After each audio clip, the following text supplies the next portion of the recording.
Ya pemirsa, macet parah kembali mewarnai angkutan mudik menuju Pelabuhan Gilimanuk, Jembrana, Bali. Ya, ribuan kendaraan masih terjebak macet di ruas jalan Denpasar Gilimanuk sejauh 30 km.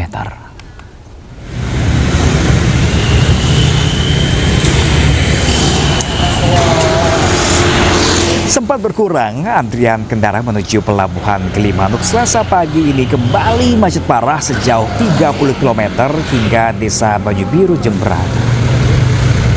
Banyak pemudik mencari jalur alternatif Singaraja Gilimanuk. Namun pemirsa, macet parah hingga belasan kilometer masih terjadi. Meski terjebak kemacetan, para pemudik ini mengaku tetap semangat. Data dari pihak ASDP pun mencatat ada 300.000 orang menyeberang ke Pulau Jawa, naik 7% dibandingkan tahun lalu.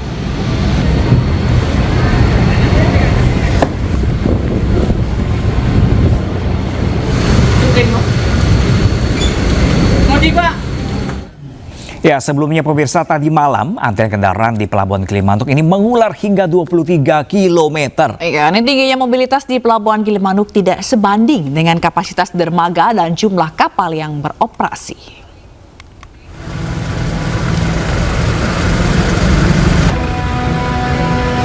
Lonjakan penumpang terjadi di Pelabuhan Gilimanuk, Jembrana, Bali pada Senin pagi. Tingginya volume kendaraan membuat antrean mengular hingga 23 km. Panjangnya antrean di Gilimanuk disebabkan karena tingginya mobilitas masyarakat yang tidak sebanding dengan kapasitas dermaga dan jumlah kapal yang beroperasi. Akibatnya antrean kendaraan menuju pelabuhan terus memanjang sejak akhir pekan. Polisi juga melakukan rekayasa lalu lintas untuk mengurai kemacetan di Gilimanuk.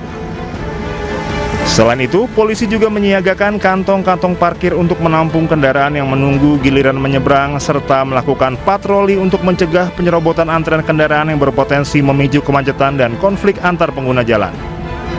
Kita sudah melakukan pengalihan ya, penarikan dari KK, baik itu truk, kendaraan kecil, truk, bus, kita sudah melakukan rekayasa.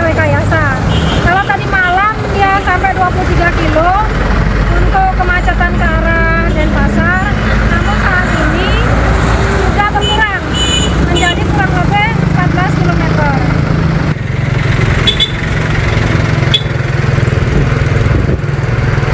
Selain itu, PT ASDP Indonesia Ferry Persero telah mengoptimalkan layanan penyeberangan Gilimanuk ke Tapang seiring meningkatnya mobilitas masyarakat pada momen Lebaran. Saat ini sebanyak 35 kapal dioperasikan tanpa henti selama 24 jam untuk melayani arus kendaraan dari Bali menuju Jawa. Selain penambahan jumlah armada, ASDP juga menerapkan pola operasional tiba bongkar berangkat untuk 6 kapal untuk mempercepat layanan di pelabuhan. Dengan pola itu, kapal yang tiba akan langsung melakukan proses bongkar muatan dan kembali berlayar tanpa melakukan pemuatan di pelabuhan tersebut. Dari Jembrana, Bali, Nyoman Sudika, iNews melaporkan. Dan untuk mengetahui informasi terbaru, kita bergabung dengan rekan Nyoman Sudika di Pelabuhan Gilimanuk. Iya, selamat pagi rekan Nyoman. Ini apakah antrian kendaraan masih terus terjadi hingga pagi ini di sana? Baik, selamat pagi Pram dan Sila. Dapat saya laporkan dari Pelabuhan Gilimanuk hingga Selasa pagi tadi antrian kembali mengular kembali mengular sekitar 30 km ke arah Kota Negara, demikian. Dan saat ini pihak aparat kepolisian sendiri merubah rekayasa lalu lintas yang awalnya kendaraan truk diarahkan ke dermaga LCM, sekarang dirubah menjadi seperti di belakang saya ini, dialihkan untuk kendaraan pribadi atau sedan sejenis, demikian Pram. Lalu apa sebenarnya penyebab antrian panjang ini, rekan Nyoman? Dari informasi dari berbagai pihak, yang pertama itu memang volume para pemudik tahun ini memang mengalami lonjakan, dan ini kemungkinan besar karena berdekatan dengan hari raya Nyepi, berarti animo masyarakat Bali untuk pulang kampung ke Pulau Jawa itu semakin tinggi. Itu yang pertama. Yang kedua memang selama ini memang kapasitas dermaga dengan jumlah kapal itu tidak sebanding, di mana pihak ASDP sendiri menyiagakan 55 kapal, namun yang bisa beroperasi di saat arus puncak itu cuma 35, karena dermaga terbatas juga, cuma ada 4 untuk MB dan 3 pelengsengan, demikian. Jila. Oke, rekan Nyoman, ini kan jalur mudik masih terus berlangsung hingga esok hari. Ini apakah antisipasi ke depannya seperti apa nanti untuk memecah antrian nanti sudah dijalankan di sana? Benar sekali, saat ini beberapa perubahan rekayasa lalu lintas sudah dilakukan, yang mana awalnya itu truk dibiarkan melalui jalur langsung tembus ke dermaga LCM. Saat ini khusus untuk kendaraan barang, terutama truk-truk yang besar itu saat ini dimasukkan ke terminal kargo Gilimanuk yang awalnya dijadikan sebagai buffer zone pemudik, sekarang dirubah menjadi tempat kendaraan barang. Sedangkan untuk kendaraan pemudik itu sekarang dialihkan ke jalan utama dan menuju ke dua tempat, yaitu ke terminal manuver dan langsung menuju ke arah dermaga LCM seperti di belakang layar ini, di belakang saya. Demikian, Ram. Oke, baik, semoga antrian kendaraan ini bisa diantisipasi ya oleh petugas. Terima kasih Nyoman Sudika melaporkan langsung dari Pelabuhan Gilimanuk, Bali. Selamat bertugas kembali.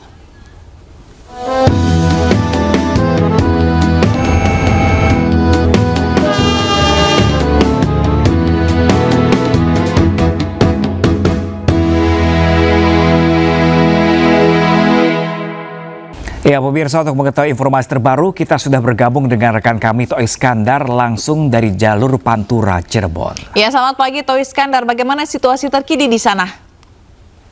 Ya, selamat pagi Pram dan juga Jila serta pemirsa. Dapat kami informasikan memasuki jelang puncak arus mudik tahun 2026 ini, arus lalu lintas di jalur arteri Kabupaten Cirebon, Jawa Barat mulai memadati di jalur arteri persimpangan. Salah satunya di persimpangan Pleret Baru ini, ribuan kendaraan sepeda motor terus membanjiri atau melintasi di jalur arteri Pleret tersebut. Dan bahkan sepeda motor ini terjebak kepadatan yang cukup panjang, Gila dan Pram, di mana ribuan kendaraan ini akan mempertemukan arus tersebut sehingga ribuan kendaraan sepeda motor ini terjebak kepadatan. Dan meski belum mengalami kemacetan yang cukup panjang gitu, Jila, namun pihak kepolisian sendiri disiagakan di sejumlah titik-titik yang merupakan titik rawan kemacetan gitu, Jila, dan di mana juga rencananya pihak kepolisian jika mengalami gelombang arus pemudik yang mulai meningkat ini akan mulai penundukan di jalur U-turn tersebut, sehingga dapat mengalir deras ribuan kendaraan sepeda motor sendiri. Dan dapat kami informasikan juga dan Jila, seperti terlihat di sini seperti terlihat di persimpangan Pleret Baru ini, arus kendaraan yang melintasi dari sumber yang mengarah ke oleh-oleh Batik Rusmi ini mengalami kepadatan, dan di mana banyaknya kendaraan truk Sumbu 3 masih melintas di jalur arteri sehingga mengakibatkan berbagai untuk jalur tersebut. Dan nampak terlihat juga masih banyaknya kendaraan angkutan umum yang masih menaikkan dan menurunkan penumpang, sehingga kepadatan ini bisa terjadi dan akan mengular. Namun kami informasikan juga dan Jila, tidak hanya itu, di beberapa titik di jalur arteri Kabupaten Cirebon juga terdapat banyaknya pasar tumpah. Terdapat 4 pasar tumpah yang sehingga mengakibatkan kepadatan ini akan terjadi. Namun data dari pihak Dishub Kabupaten Cirebon sendiri, gelombang roda 2 yang didominasi di jalur arteri ini akan terus meningkat. Bahkan juga kepadatan ini akan bisa terjadi pada malam hari, Jila, di mana para pekerja karyawan swasta maupun pegawai negeri sipil sudah memasuki cuti lebaran, di mana bisa diprediksikan gitu, Jila, akan mengalami peningkatan yang cukup memasuki puncak arus mudik sendiri. Dan tidak hanya itu, Jila, bagi para pemudik yang hendak melintasi di jalur arteri juga sebaiknya harus menjaga kondisi prima yang fit gitu, di mana untuk cuaca di Kabupaten Cirebon saat seakan tiba-tiba turunnya hujan. Meski untuk saat ini juga teriknya matahari yang menyengat sehingga membuat para pemudik berhati-hati gitu, dan untuk menyiapkan jas hujan Mengingat juga dalam Baik. pada sore hari biasanya turun hujan. Seperti itu, Baik. Gila dan Pram. Baik. Oke baik, terima kasih banyak Toh Iskandar melaporkan langsung dari jalur Pantura Cirebon. Kami masih menanti update terbaru dari Anda dan selamat bertugas kembali.